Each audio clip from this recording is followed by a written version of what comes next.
अस्सलाम वालेकुम दोस्तों, उम्मीद त तव्हां ठीकु हूंदा। अच्छा दोस्तों, अॼु जो असांजो जेको टॉपिक आहे उहो आहे सिंधी ड्रामो। ड्रामो ड्रामे जी इब्तिदा नक़ल करण सां थिए थी, छो त नक़ाली करणु इंसान जी फितरत आहे। अदब जे ॿियनि काफ़ी सिन्फ़नि वांगुरु ड्रामे जी इब्तिदा बि मज़हब खां थी। ड्रामे जो असल मक़सदु क़ौम खे दरपेश मसइलनि खे उजागर करणु आहे। दोस्तों, ड्रामो बि नाविल अफ़साने जे मौज़ूअनि वांगुरु ड्रामे जा मौज़ू पिणु सियासी समाजी अहिड़े तरह जा थियनि था। त ड्रामे जूं फ़नी ख़ूबियूं। दोस्तों, ड्रामे जा कुझु क़िस्म इहे आहिनि उन जूं फ़नी ख़ूबियूं। कोई ट्रेजिडी, त कुझु ड्रामा ट्रेजिडी वारा थियनि था जंहिंमें पछाड़ी ॾुख वारी हूंदी आहे, यानी नाज़रीन जे ज़हन ते ॾुख जो तासुर बीह वञे। यानी आख़िर में थी सघे थो कि ड्रामे में उनजो जेको मेन किरदारु हुजे हू आख़िर में मरी थो वञे, त इन हवाले सां पछाड़ी ॾुख जी थिए थी। शुरू में अहिड़नि ड्रामनि लिखण जो मक़सदु हो त तदबीर खां सगारी आहे, यानी जेको लेखे मंझि लिखियलु आहे त उहो ई थींदो। इंसान भली केॾी बि कोशिशि करे, पर जेको तक़दीर में, जेको क़िस्मत में, जेको लिखे में लिखियलु आहे सो ई मिलंदो। जो इहो तासुर ॾेई सघिजे।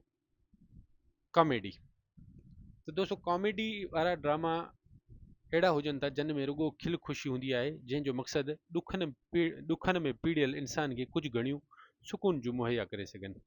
त इन में कॉमेडी वारे ड्रामनि में खिल भोग वग़ैरह थिए थी। त दोस्तों, ड्रामे जूं फ़नी ख़ूबियूं।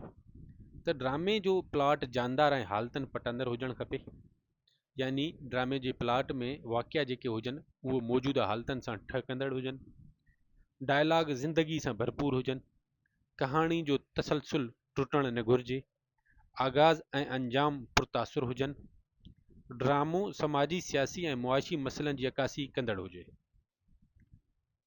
सिंधी ड्रामे जी इर्तिक़ा। सिंधी ड्रामे जी इब्तिदा 19वीं सदी जे आख़िर में थी। हिन दौर में काफ़ी नाटक मंडलियूं हिंदुस्तान जे काफ़ी शहरनि मां आयूं ऐं सिंध जे वॾनि शहरनि में ड्रामा कयाऊं। त दोस्तों, ड्रामे जो अवाइली दौर। दोस्तों, अवाइली दौर में जेके ड्रामा लिखिया विया उन जो बि सिहरो जेको आहे मिर्ज़ा कलीच बेग जे सिर ते आहे, छाकाणि त पाण 1880 में लैला मजनू ड्रामो लिखियो। सिंधी नाटक जो बुनियादु विधाऊं। जल्द ॿियो ड्रामो ख़ुर्शीद लिखियाऊं। उनखां पोइ केतिरा ई ड्रामा तर्जुमो कयाऊं, जिन में तर्जुमा कयूं लिखण। उनखां अलावा मिर्ज़ा कलीच बेग काफ़ी खां पोइ दीवान कोड़े मल केतिरा ई ड्रामा लिखिया, जिन मां रत्नावली खे शाहकार जी हैसियत हासिल आहे। ड्रामे जो ॿियों दौर। दोस्तों, हिन दौर में अंग्रेज़ीअ मां घणा तर्जुमा कया विया। तंहिं करे जेकॾहिं हिन दौर खे अंग्रेज़ी तर्जुमनि जो दौर चइजे त बि वधाउ न हूंदो। तर्जुमनि जो सिहरो बि मिर्ज़ा कलीच बेग जे सिर ते आहे। पाण खोड़ सारा किताब जेके आहिनि अंग्रेज़ीअ मां तर्जुमो कया, जिन में शेक्सपियर जा काफ़ी ड्रामा हुआ, जन जा नाला आहिनि त किंग लेयर जो शाह एलिया जे नाले सां तर्जुमो कयाऊं। मर्चेंट ऑफ वेनिस हुस्ना दिलदार जे नाले सां, ऐं रोमियो जूलियट, फिरोज़ लफरोज़ ऐं नेकी बदी वग़ैरह जहिड़ा ड्रामा कयाऊं, तर्जुमो कयाऊं। ड्रामे जो टियों दौर। त दोस्तों, जेको ड्रामे जो टियों दौर आहे, हिन दौर जी शुरूआत जनाब खानचंद दरियाणी जे नाले सां थिए थी। दरियाणी साहब जो मौज़ू समाजी मसइला हो, जिन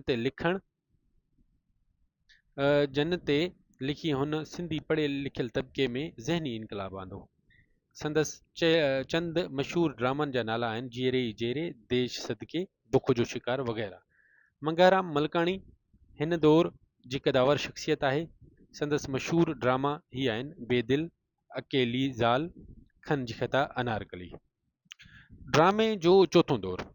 दोस्तों, ड्रामे जे चौथों दौर विरहाङे खां पोइ अॼु ताईं आहे फिल्मी नाटक जो दौर। पहिरीं सिंधी फिल्म एकता जो रूप वठी बम्बई मां निर्वार थी। फिल्म मरहूम रईस करीम बख़्श निज़ामाणी ठाही। ॿी सिंधी फिल्म उमर मारी हुई, जेका हुसैन शाह फाज़लाणी ठाही। रेडियाई नाटक जो दौर। रेडियो रेडियो तां पहिरियों सिंधी नाटक मौसम ऐं मजबूरी मुस्तफ़ा कुरैशी पेश कयो। उन खां पोइ मुमताज़ मिर्ज़ा, आगा सलीम, मुराद अली मिर्ज़ा, मंज़ूर नक़वी, सिराज मेमण ऐं ॿियनि केतिरा ई ड्रामा लिखिया। टीवी नाटक जो दौरु पाकिस्तानी टेलीविज़न तां जॾहिं सिंधी प्रोग्राम पेश थियो त उन में सिंधी ड्रामो बि पिणु पेश थियो। रेडियो ते लिखंदड़, नाटक नवीस ऐं ॿिया कहाणीकार लेखक बि सिंधी ड्रामा लिखण लॻा। उन्हनि में सर फ़हिरिस्त मुमताज़ मिर्ज़ा, अमर जलील, अली बाबा, आगा सलीम, अब्दुल क़ादिर जुनेजो, नूरुल हुदा शाह वग़ैरह शामिल आहिनि।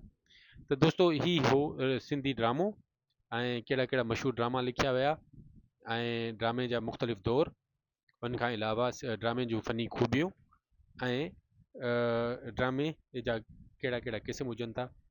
सो अगरि असां वटि अचे थो त माना सिंधी ड्रामे जी तारीख़ जे बारे में को बि सुवालु अचे थो त उमेदु आहे त का बि उनमें मुश्किलात न ईंदी।